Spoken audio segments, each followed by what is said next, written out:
campaign of twists and turns. Yesterday, I sat down with a pair of political experts to break down the race to this point.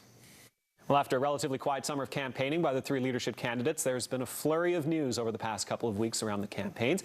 Mount Royal University political scientist Duane Bratt and Robert Murray from the Frontier Centre for Public Policy are here with me to break it all down. Now, let's start with the Thomas Lukaszuk phone bill. It's caused the launch of a police investigation. Requests have been made to court records to be unsealed. Duane, I guess how damaging is this, not just to the campaign, but to the party as a whole? I think it's much more damaging to the party as a whole than it was to Thomas Lukaszuk. I make the case that this was government business. You're deputy premier. This is a personnel matter with a cabinet colleague. You know, that was his job in his role at that time. I think what is more damaging is the violation of a publication ban, of leaking it, the fact there's a police investigation, not an internal party investigation, a Calgary police investigation that is going to continue regardless of who wins on Saturday.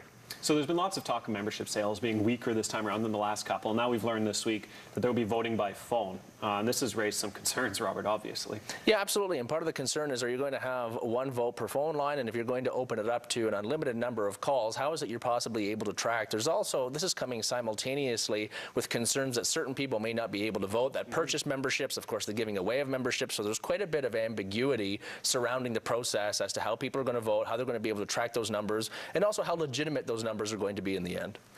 So now at the start of the campaign, it was really viewed as this is Jim Prentice's campaign. He's going to win on the first ballot. You know, Rick McIver and Thomas Lukaszuk are running just so it wouldn't be a rout. I mean, that was Thomas Lukaszuk's words. He doesn't want this to be a coronation. As we get closer to the date, do you still see this being just Jim Prentice in a walk in the first ballot, or are we tightening up here? I think we do. I maintain that. I mean, the party went on bended knee to beg Jim Prentice to run. He is the outsider, but with all the establishment support, the money support, the caucus support.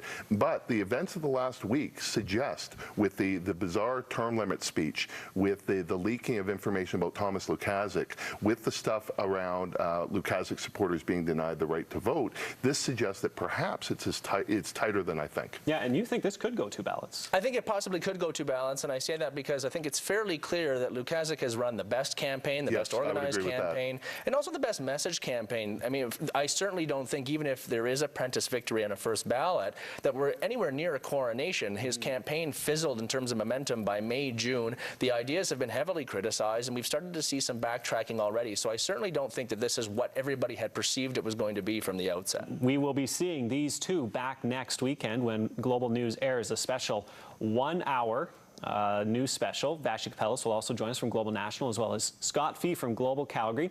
It's a 1 hour long province-wide news special live from the convention floor starting at 7 p.m.